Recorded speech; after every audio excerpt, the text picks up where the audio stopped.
I knew it. There was collusion. There was collusion at the highest levels to clear out all of the Occupy Wall Street areas. All of them. You know, the big city mayors were accused of getting together to collude to getting them all out of there. No, we didn't do that. We were just talking to each other about the problems. Then we learned that the feds, Obama cleared them out of there. That's what happened. As the poll numbers started to plummet. I don't have any doubt that that's what happened. Hey, folks, how are you? Rush Limbaugh, and we have reached Wednesday, hump day here. For those of you who work 5-day weeks, get this day behind you, and you're over to hump, and we're happy to be here.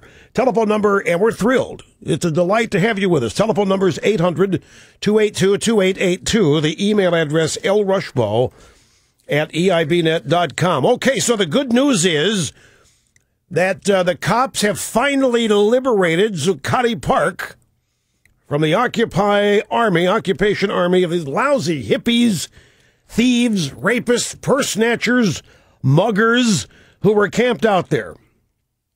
The bad news is that they're now back out on the streets. And in New York, who's going to notice the difference? Other places you might be able to tell.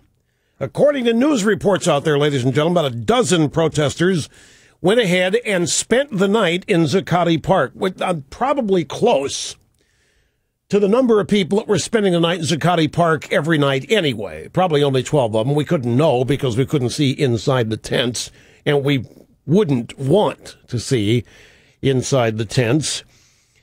How much do you want to bet that most of these protesters are glad Bloomberg finally kicked them out, and that the judge is letting the rules be enforced?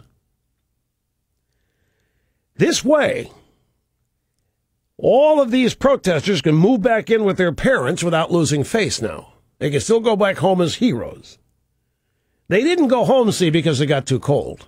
They didn't go home because of the lice. They didn't go home because of all of the sexually transmitted diseases and the scobies and the scotties and the whatever else was going on. They're tougher than that. They didn't go home for any of that. They were forced out. They were forced to go home by the man.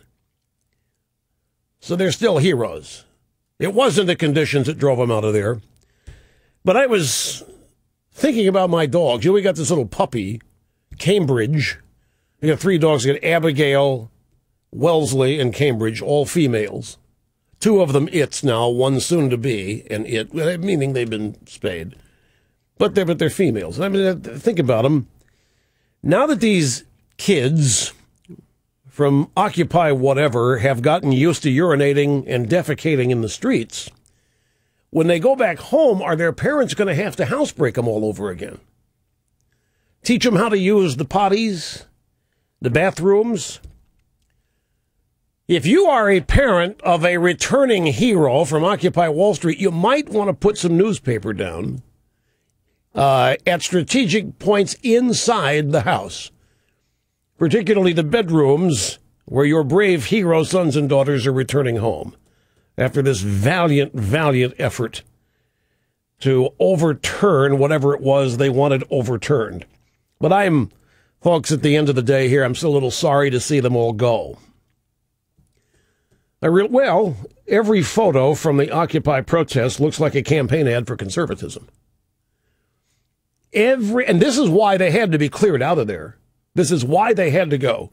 I am convinced the mayors got phone calls from Washington, from Axelrod, from somebody, look, let's shut this down because it's not working anymore.